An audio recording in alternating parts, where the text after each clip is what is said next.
ಈ ಬಾರಿ ಎಲೆಕ್ಷನ್ಗೆ ಕಂಟೆಸ್ಟ್ ಮಾಡ್ತಿರೋದು ನರೇಂದ್ರ ಮೋದಿ ಅವರ ಹೆಸರು ಹೇಳ್ಕೊಂಡು ಅವರ ಚರಿಷ್ಮಾ ಮೂಲಕ ಕೆಲಸದ ಮೂಲಕ ಅಲ್ಲ ಅನ್ನುವ ಅಪೋಸಿಷನ್ ಪಾರ್ಟಿಯ ಅಂದರೆ ಕೇಂದ್ರದ ಅಪೋಸಿಷನ್ ಪಾರ್ಟಿಯ ಮಾತುಗಳಿಗೆ ನಿಮ್ಮ ಉತ್ತರ ಏನು?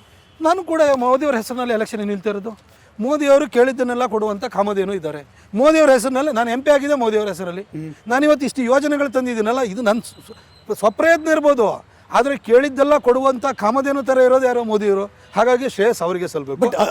ಜನರ ಮುಂದೆ ಏನು ಹೇಳ್ತೀರಿ? ಅಭಿವೃದ್ಧಿ ಅಂತಿರೋ ಅಥವಾ ನರೇಂದ್ರ ಮೋದಿ ಅವರು ಮುಖ್ಯ ಪ್ರಧಾನಮಂತ್ರಿ ಆಗಬೇಕು ನನ್ನ ಆಯ್ಕೆ ಮಾಡಿ? ನಾನೇನು ಹೇಳ್ತೀನಿ, ನಾನು ರಿಪೋರ್ಟ್ ಕಾರ್ಡಲ್ಲಿ ಹೇಳ್ತೀನಿ 10 years of Modi what did Mysuru Kodagu get ಅಂತ ಹಾಕಿದ್ದೀನಿ.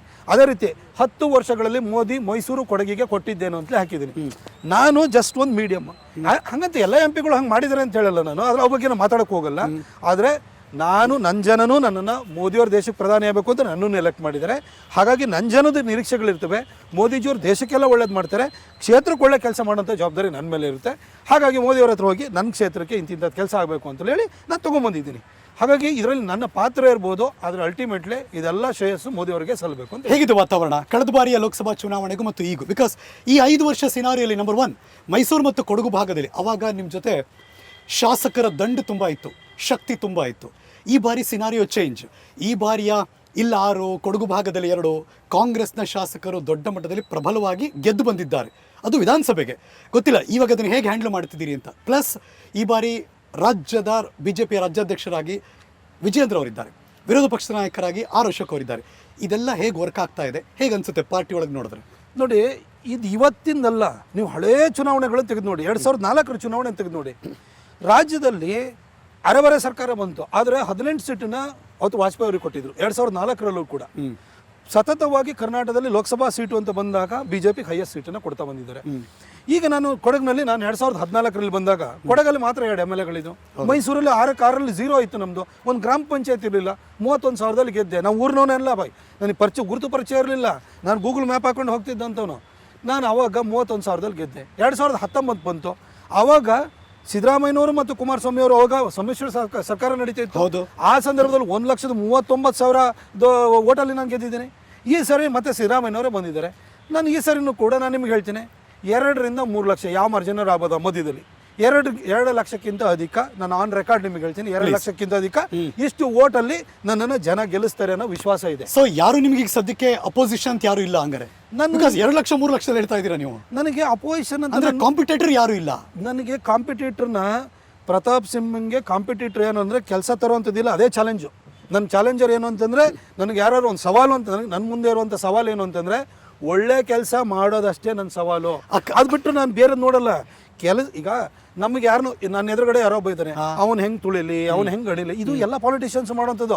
ಯಾರೋ ಈಗ ಪಾಲಿಟಿಷಿಯನ್ಸ್ ಹೆಂಗೆ ಅಂದರೆ ಅವ್ರ ಯೋಗ್ಯತೆನ ಅವ್ರ ಕೈಲಿ ಎತ್ತರಿಸ್ಕೊಳಕ್ಕಾಗಲ್ಲ, ಬೇರೆಯವ್ರ ಮೇಲ್ಗಡೆ ಬೆಳೆದಂಗೆ ತುಳಿತಾ ಇರ್ತಾರೆ. ನಿಮ್ಮ ಮಾತನ್ನ ಕೇಳಿಸ್ಕೊತಿದಾರಲ್ಲ, XYZ, X ಈಸ್ ಲಕ್ಷ್ಮಣ್ ಅಂತ ಇಟ್ಕೊಳ್ಳೋಣ, X is doctor Yathindra Siddaramaiah ಅಂತ ಇಟ್ಕೊಳ್ಳೋಣ, X ಇಸ್ ಶುಶ್ರುತ್ ಗೌಡ ಅಂತ ಇಟ್ಕೊಳ್ಳೋಣ. ಬಿಕಾಸ್ ಅವರೆಲ್ಲರೂ ಕೂಡ ರೇಸಲ್ಲಿರೋರು ಕಾಂಗ್ರೆಸ್ ಪಕ್ಷದಲ್ಲಿ. ಏನು ಅನ್ಕೋಬೇಕಾಗಿದ್ರೆ ನಾನು ಅವ್ರ ಬಗ್ಗೆ ನಾನು ಯೋಚನೆ ಕೂಡ ಮಾಡಲ್ಲ. ನಾನು ಅವ್ರ ಬಗ್ಗೆ ಯಾವುದೇ ಅಪೋಸಿಷನ್ ಪಾರ್ಟಿನಲ್ಲಿ, ಈಗ ಲಾಸ್ಟ್ ಟೈಮು ಮೈತ್ರಿ ಸರ್ಕಾರ ಇತ್ತು, ಮೈತ್ರಿ ಸರ್ಕಾರದಲ್ಲಿ 2 ಪಕ್ಷಗಳು ಒಂದಾಗಿದ್ದು. ನಾನು ಯೋಚನೆ ಮಾಡಿದ್ದೆ ಅವತ್ತು ಯೋಚನೆ ಮಾಡಲಿಲ್ಲ. ಕಾಂಗ್ರೆಸ್ ಮತ್ತು JDS ಒಟ್ಟಿಗೆ ಇದ್ರು. ಹೌದು, ಅವಾಗ ನನ್ನ ಮಾರ್ಜಿನ್ ಏನಿಲ್ಲ, 3 times ಜಾಸ್ತಿ ಆಯಿತು ನಂದು. 1,39,000, ಆಲ್ಮೋಸ್ಟ್ 1,40,000 ಓಟ್ ಬಿತ್ತು ನನಗೆ. 2 ಜನ ಒಟ್ಟಾಗೆ ಇದ್ರು. ನಾನು ಅವತ್ತೇ ಯೋಚನೆ ಮಾಡಿಲ್ಲ.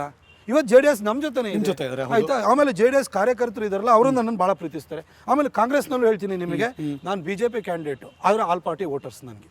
ಇವನ್ ಕಾಂಗ್ರೆಸ್ನಲ್ಲಿರೋರು ಕೂಡ ನನಗೆ ಓಟ್ ಹಾಕ್ತಾರೆ. ರಿಯಲಿ 100%. ನಾನು ಹೇಳ್ತೀನಲ್ಲ, ನನಗೆ ಎಲ್ಲ ಜಾತಿ ಧರ್ಮ ಪ್ರತಿಯೊಬ್ಬರು ಓಟ್ ಹಾಕ್ತಾರೆ. ಯಾವುದೋ ಒಂದು ಜಾತಿ ಒಂದು ಧರ್ಮ ಅವ್ರ ಕೈ ಹಿಡಿಯೋಂಥದ್ದಲ್ಲ, ಎಲ್ಲರೂ ಕೂಡ ನನ್ನ ಕೈ. ಯಾಕೆಂದರೆ ಈ ಬಾರಿ ಸಿದ್ದರಾಮಯ್ಯನವರಿಗೆ ಮುಂದಿನ ರಾಜಕೀಯ ಭವಿಷ್ಯದಲ್ಲಿ 5 ವರ್ಷ ಪೂರ್ಣ ಪ್ರಮಾಣದಲ್ಲಿ ಅವ್ರು ಇರಬೇಕು ಅಂದರೆ ಅವ್ರಿಗೊಂದು ದೊಡ್ಡ ಪ್ರತಿಷ್ಠೆ. ಮೈಸೂರು ಭಾಗದಲ್ಲಿ ಏನಾದರೂ ಅವ್ರದ್ದೊಂದು ಜೆಂಡಾ ಉಡಬೇಕು ಅಂತ. ಹಾಗಾಗಿ ಅದು ಟಫ್ ಫೈಟ್ ಅಲ್ವಾ ಅಂತ ಅಂದ್ಕೊಂಡೆ. ಬಟ್ ನಿಮ್ಮ ಕಾನ್ಫಿಡೆನ್ಸ್ ನೋಡಿದ್ರೆ ಆ ಥರದ ಫೈಟ್ ಇಲ್ಲ, ನಾನು ತುಂಬ ಮುಂಚೂಣಿಯಲ್ಲಿದ್ದೀನಿ ಅಂತ ಅನಿಸ್ತಾ ಇದೆ ನನಗೆ. ಅವ್ರನ್ನ ಅಸೆಂಬ್ಲಿಗೆ ಕಳಿಸಿದ್ದಾರೆ. ಆದರೆ ಸಿದ್ದರಾಮಯ್ಯನವ್ರ ಮುಖ ನೋಡಿಕೊಂಡು ಲೋಕಸಭೆಗೂ ತೀರ್ಮಾನ ಮಾಡಲ್ಲ ಜನ. ಅವ್ರಿಗೆ ಆಶೀರ್ವಾದ ಮಾಡಿದ್ದಾರೆ, ವರ್ಣದಲ್ಲಿ ಈ ಭಾಗದಲ್ಲೂ ಆಶೀರ್ವಾದ ಮಾಡಿದ್ದಾರೆ. ಆದರೆ ಲೋಕಸಭೆ ಬಂದಾಗ ದೇಶಕ್ಕೆ ಮೋದಿ ಬೇಕು ಅಂತ ನೋಡ್ತಾರೆ. ರಾಜ್ಯಕ್ಕೆ ಸಿದ್ದರಾಮಯ್ಯನವ್ರು ಬೇಕು ಅಂತ ಓಟ್ ಹಾಕಿದ್ದಾರೆ, ಇಲ್ಲ ಅಂತಲ್ಲ. ಕಾಂಗ್ರೆಸ್ ಕೊಡೋಣ ಅವ್ರಿಗೊಂದು ಅವಕಾಶನ ಅಂತ ನೋಡಿ ಕೊಟ್ಟಿದ್ದಾರೆ.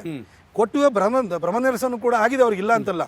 ಆದರೆ ಲೋಕಸಭಾ ಚುನಾವಣೆ ಬಂದಾಗ ಯಾರೋ ಸ್ಥಳೀಯ ಲೀಡರ್ಗಳನ್ನು ನಮ್ಮ ಹತ್ರ ಎಷ್ಟು ಜನ ಎಮ್ ಎಲ್ ಎಗಳಿದ್ದಾರೆ ಇದ್ರ ಮೇಲೆ ಯಾರು ಓಟ್ ಹಾಕಲ್ಲ. ನಾನು ಸ್ವತಃ ಅನುಭವನೇ 2004 ಆಗಿದೆ, 14 ಆಗಿದೆ.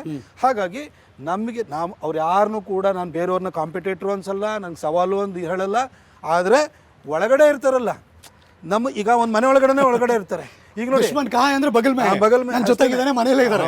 ಸೊ ನೀವು ಆಗ್ಲೇ ನಾನು ಪ್ರಶ್ನೆ ಕೇಳಿದ್ರೆ ಆನ್ಸರ್ ಕೊಟ್ರಿ ಅದನ್ನ. ಅಂದ್ರೆ ಬಿಜೆಪಿಯಲ್ಲಿ ನನ್ನನ್ನು ತುಳಿಯೋದಕ್ಕೆ ನಮ್ಮ ಮನೇಲಿ ಇದ್ದಾರೆ, ಅವ್ರನ್ನ ಹ್ಯಾಂಡಲ್ ಮಾಡ್ಬೇಕು ನಾನು. ಅಲ್ಲಲ್ಲ, ನಾನು ಹೆಂಗೆ ಹೇಳ್ತಾ ಇದ್ದೀನಿ ಅಂತಂದ್ರೆ ಬಿಜೆಪಿಲಿ ಅಂದ್ರೆ ಈಗ ಬಿಜೆಪಿನಲ್ಲಿ ಟಿಕೆಟ್ಗೆ ಬೇರೆಯವ್ರು, ಈ ಕಾಂಗ್ರೆಸ್ನವ್ರು ಬಿಜೆಪಿ ಟಿಕೆಟ್ ತೊಗೊಳಕ್ಕಾಗಲ್ಲಲ್ವಾ? JDS ತೊಗೊಳದ. ನಮ್ಮ ಪಕ್ಷದೊಳಗಡೆ ಯಾರು ಆಸೆ ಇಟ್ಕೊಂಡ್ಬಿಟ್ಟಿರ್ತಾರೆ ಇದಾರೆ.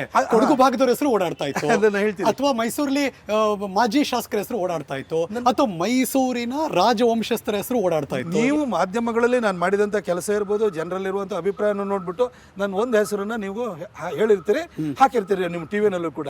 ಆದರೆ ಒಳಗಡೆ ಇರ್ತಾರಲ್ಲ ಅವರು 4 ಹೆಸರುಗಳನ್ನ ಬಿಡ್ತಾ ಇರ್ತಾರೆ, ಒಳಗಡೆಯಿಂದ ಪಿತೂರಿಗಳು ಮಾಡ್ತಿರ್ತಾರೆ.